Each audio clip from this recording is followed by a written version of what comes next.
दोस्तों, बात उस समय की है जब रसूलपुर नाम के एक राज्य में कई छोटे छोटे गांव बसे हुए थे।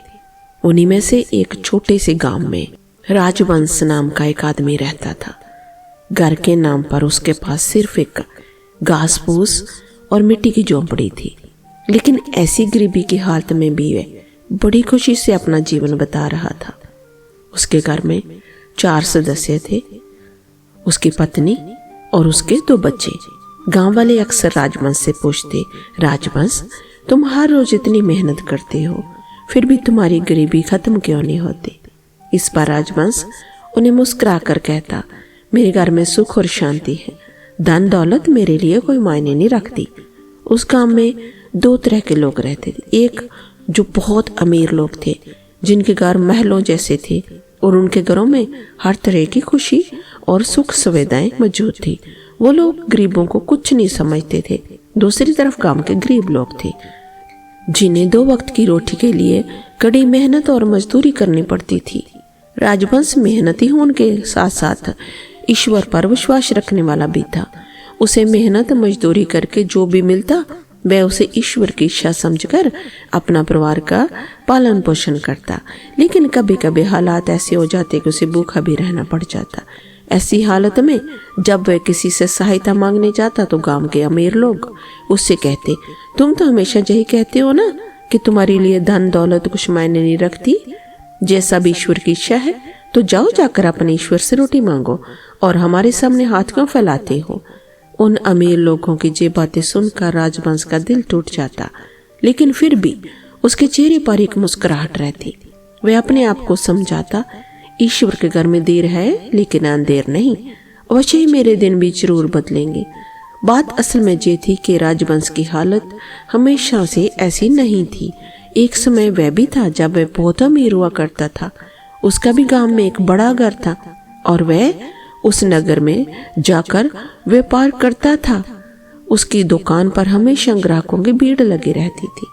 वह अपने हर ग्राहक से बड़े प्रेम से प्यार से बात करता और पूरी ईमानदारी के साथ अपना काम करता। उसके मन में कभी ज्यादा मुनाफा कमाने का लालच नहीं आया, इसलिए उसके सामान की कीमतें भी दूसरे व्यापारियों के मुकाबले बहुत कम होती थी। इस कारण आसपास के व्यापारी उससे बहुत ईर्ष्या करते थे। वे समझते थे कि जब तक इस बाजार में राजवंश की दुकान है तब तक उनकी दुकानों पर कोई ग्राहक नहीं आएगा। इसलिए उन सभी ने मिलकर एक षड्यंत्र रचा और उन्होंने सोचा, क्यों ना राजवंश को इस बाजार से बाहर निकाल दिया जाए। एक दिन सभी व्यापारियों ने मिलकर अपनी मिली बुक से एक दूसरे शहर के व्यापारी को बुलाया, जिसका नाम रघु था।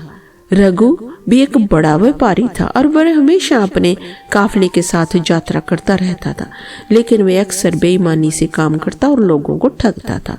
जब रघु नाम का जो बेईमान व्यापारी राजवंश के पास पहुंचा तो उसके सामने वैसे पेश आने लगा जैसे वह एक बहुत ही ईमानदार व्यापारी हो। उसने कहा, मैं बहुत दूर से आया हूँ, मैंने तुम्हारे कपड़ों और तुम्हारी ईमानदारी के बारे में बहुत तारीफें सुनी है। मैं तुम्हारी दुकान का सारा कपड़ा खरीदना चाहता हूँ, लेकिन मेरे पास इस समय इतने पैसे नहीं है और मेरा दूसरा काफिला आ रहा है जो मेरे भाई के साथ आ रहा है। उसके पास भी काफी सामान है। वह जैसे ही जहाँ पहुँचेगा इस बाजार में तो मैं उससे रकम लेकर तुम्हें कपड़ों की कीमत चुका दूंगा। वह आज शाम तक आ जाएगा। राजवंश ने उस व्यापारी को बड़े गौर से देखा और कहा, भाई, आप एक बहुत नेक आदमी मालूम होते हो। व्यापार में एक दूसरे पर भरोसा तो करना ही पड़ता है। मैं आपको अपना सारा कपड़ा दे देता हूँ, शाम तक आप मुझे मेरी रकम वापस कर देना, लेकिन तब तक आपको मेरे पास बैठना होगा। रघु ने कहा, हाँ, मैं यही हूँ, तुम बिल्कुल चिंता मत करो। तब राजवंश ने उस बेईमान व्यापारी के घोड़ों पर अपना सारा सामान लदवा दिया और फिर वे सभी घोड़सवार अपना काफिला लेकर वहां से उस बाजार से निकल गए। जब तक बेईमान व्यापारी वही राजवंश के पास बैठकर इधर उधर की बातें करने लगा। मानी मन सोच रहा था कि कब किस तरह जहां से फरार हुआ जाए।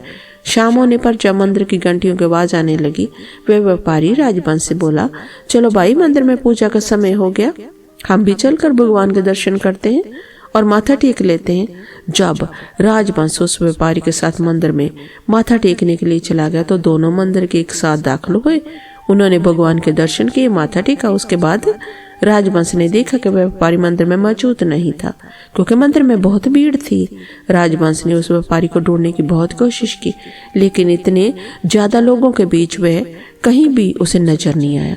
घबरा कर राजवंश वापस अपनी दुकान की तरफ दौड़ा। जब वह दुकान पर पहुंचा तो उसने देखा कि वह व्यापारी वहां मौजूद नहीं था। जब देखकर वह बहुत परेशान हो चुका था, लेकिन उसने अपना हौसला नहीं छोड़ा। अपनी दुकान पर ही बैठ गया और सोचने लगा शायद उस व्यापारी का कोई काम आ गया होगा, इसलिए वो चला गया होगा। एक न एक दिन उसका काफिला वापस जरूर आएगा। लेकिन कुछ दिन बीते तो ना तो वह व्यापारी की खबर लगी और ना ही उसका कोई काफिला आया। अब तो राजवंश को भी ये बात समझ में आ गई कि वह व्यापारी कोई बहरूपिया था जो उसका सब कुछ लूट कर वहां से ले गया। इधर राजवंश ने कुछ लोगों से कर्ज ले रखा था और अब वो कर्ज को उसको वापस करना था। इसलिए राजवंश, जो कल तक एक खुशहाल आदमी था, आज गरीब और मजबूर दिखाई दे रहा था। अब तो कर्जदार उसके घर के चक्कर लगाने लगे। तब परेशान होकर एक दिन राजवंश अपनी पत्नी और बच्चों को लेकर गांव के बाहर जाकर एक झोंपड़ी में बस गया। वह झोंपड़ी में रहकर अपना समय बिताने लगा। लेकिन राजवंश की मुसीबतें कुछ कम नहीं हुई। वह दिन भर मेहनत करता, कभी किसी के खेत में मजदूरी करता, कभी लकड़ियां काट कर बेचता। अपनी गरीबी के बावजूद भी राजवंश ने कभी हौसला नहीं हारा। वह हमेशा अपनी पत्नी और बच्चों को भी यही कहता कि ईश्वर के घर में देर है या अंधेर नहीं, वह एक दिन हमारी जरूर सुनेगा। लेकिन अभी तो उसके लिए मुसीबतें और भी आने वाली थी।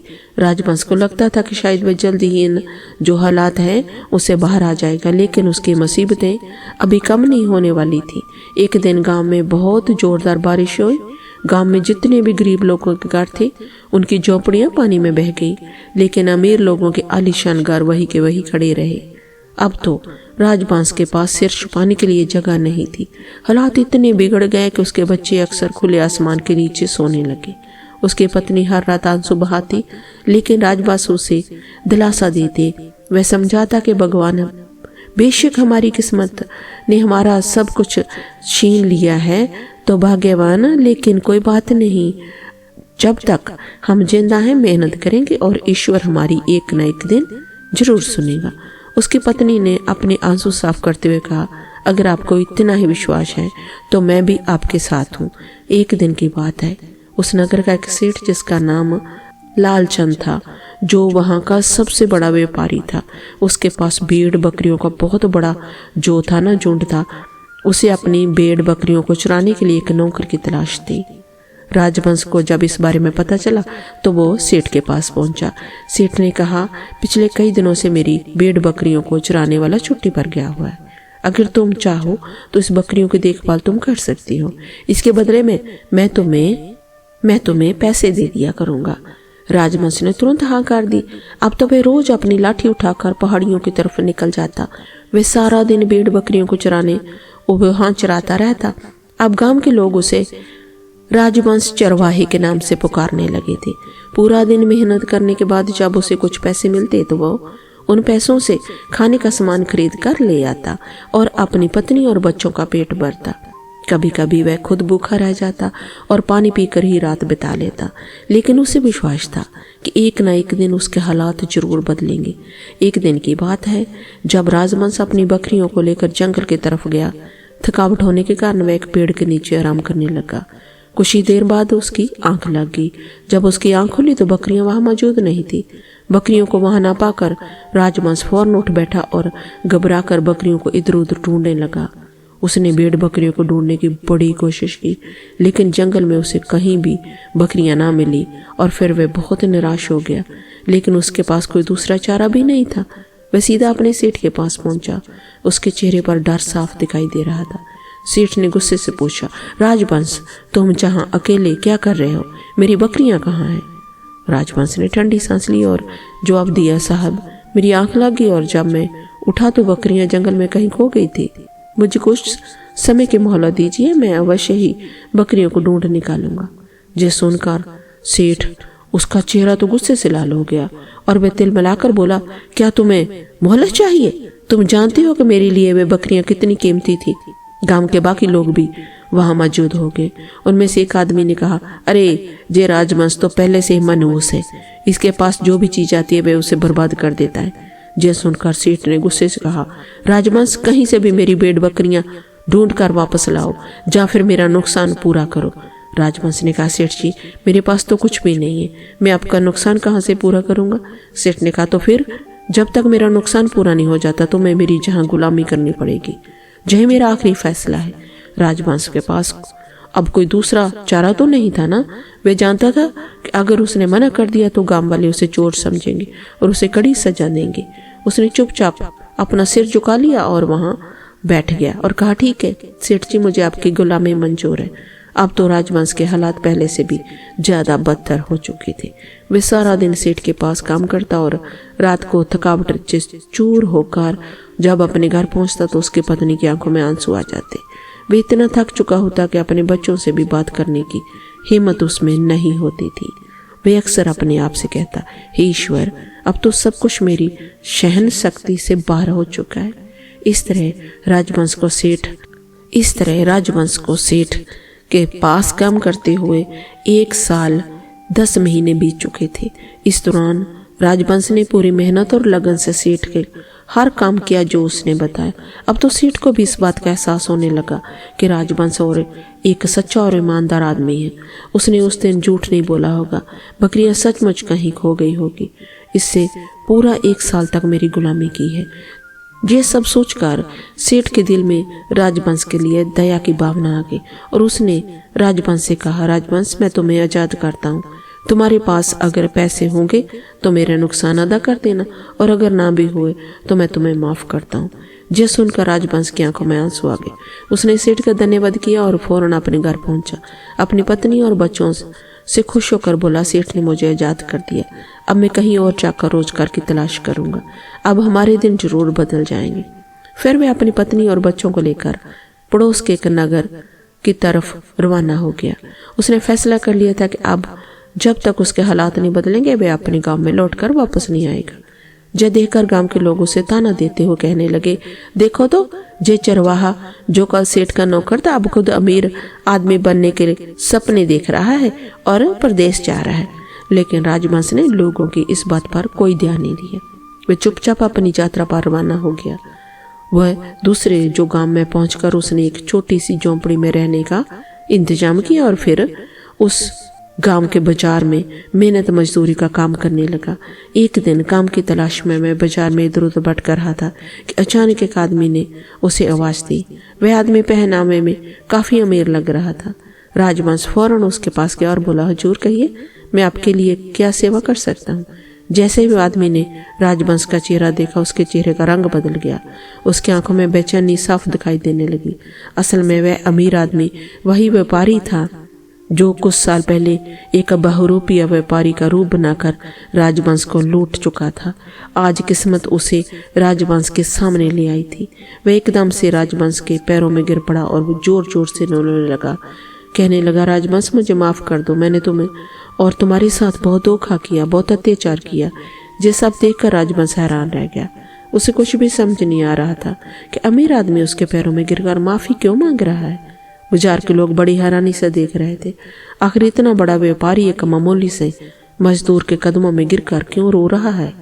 उसके बाद वह व्यापारी राजवंश को अपने साथ अपनी दुकान के अंदर ले गया। उसने दरवाजा बंद कर दिया और फिर धीरे से बोला, राजवंश मैं वही हूँ जिसने तुम्हारे गांव में तुमसे धोखे से तुम्हारा सारा माल लूट लिया था। फिर रोते हुए कहने लगा, मैंने जे सब तुम्हारे गांव के व्यापारियों के कहने पर किया था। वे सभी लोग तुमसे जलते थे और चाहते थे कि तुम उस काम को छोड़ दो, इसलिए उन्होंने मुझे ऐसा करने के लिए कहा और मैंने तुम्हारे साथ ऐसा अत्याचार किया। शुरू में तो मुझे इस बात का कोई दुख नहीं था, लेकिन फिर जैसे जैसे मेरी रातों की नींद हराम हो गई, जब मैं सोता तो तुम मुझे सपने में दिखाई देते। तुम मेरा गला पकड़कर मुझसे कहते कि मैं तुम्हें धर्मराज के सामने पेश करूंगा। इन सब बातों ने मेरा जीना दुभर कर दिया। जब मैं जागता तो मेरे कानों में बस एक ही आवाज आती कि मैंने राजवंश के साथ धोखे मानी और बेईमानी की है। मैंने तुम जैसे ईमानदार और नेक आदमी के साथ धोखा किया। इसके बदले में मेरी रातों की नींद और दिन का चैन खत्म हो गया। इसके बाद मैंने तुम्हारे गांव में जाकर तुम्हें बहुत ढूंढा, बाजारों में, गलियों में, मगर मुझे तुम वहां नहीं मिले, ना ही तुम्हारी कोई खबर मिली। जो व्यापारी पहले से तुमसे जलते थे वो भी तुम्हारी कोई बात मुझे बताने को तैयार ना हुए। आखिरकार मैं ईश्वर से प्रार्थना करने लगा कि हे ईश्वर, मुझे इस आदमी से मिलवा दो ताकि मैं उसे उसका हक वापस दे सकूं। और आज ईश्वर ने मेरी प्रार्थना सुन ली, तुम मुझे मिल गए। जय व्यापारी राजवंश का हाथ पकड़कर कहने लगा, भाई वह पूरी दुकान तुम्हारी है। जय सारा माल जो मैंने कमाया है वह अब तुम्हारा है। और जय उस घर की चाबियां हैं जो मैंने इस दुकान के व्यापार करके खरीदा था। फिर व्यापारी राजवंश के पैरों में गिर गया और उससे माफी मांगने लगा। राजवंश एक दयालु आदमी था, उसने फौरन उस आदमी को माफ कर दिया। फिर उस व्यापारी ने सभी के सामने जय ऐलान किया कि लोगों, इस दुकान का असली मालिक जय आदमी है। आज से जे दुकान पर बैठेगा और जे ही दुकान का मालिक है। इसके बाद वह व्यापारी वहां से जाने लगा तो राजवंश ने उसे रोक लिया और कहा, दोस्त अब तुम कहाँ जाओगे? तुम जय मेरे साथ रुक जाओ और मेरे साथ ही काम करो। बेशक तुमने मेरे साथ गलत किया, लेकिन आज तुमने मेरा सब कुछ मुझे वापस कर दिया। शायद मैं खुद भी व्यापार करता तो इतना नहीं कमा पाता जितना तुमने मुझे कमा कर दिया है। इसलिए मैं तुम्हें अपने व्यापार में शामिल करना चाहता हूँ, क्योंकि अब तुम एक बेईमान आदमी नहीं हो। जी सुनकर उस व्यापारी ने राजवंश की बात मान ली और वे दोनों मिलकर काम करने लगे। इन दोनों ने मिलकर इतनी मेहनत की कि वे उस नगर के सबसे बड़े व्यापारी बन गए। राजवंश की पत्नी और बच्चे अब खुशहाल जीवन बता रहे थे। फिर एक दिन राजवंश ने यह फैसला किया कि वह अपने गांव वापस जाएगा। उसने अपने साथ अनाज की बोरियों से लदा हुआ एक काफिला तैयार किया और फिर अपने गांव में जा पहुंचा। गांव के अमीर लोग उसे देखकर हैरान रह गए। राजवंश गांव के हर गरीब के दरवाजे पर गया और एक एक अनाज की बोरी सबको देता गया। उस गांव में जितने भी घमंडी व्यापारी थे, राजवंश की तरक्की देखकर उनका घमंड चूर चूर हो चुका था। किसी ने बिल्कुल सच कहा है कि ईश्वर घर में देर है अंधेर नहीं। दोस्तों, यदि आपको ये कहानी अच्छी लगी हो तो इसे लाइक करें, अपने मित्रों के साथ साझा करें और हमारे चैनल को सब्सक्राइब करें। इस वीडियो को देखने के लिए आपका तहे दिल से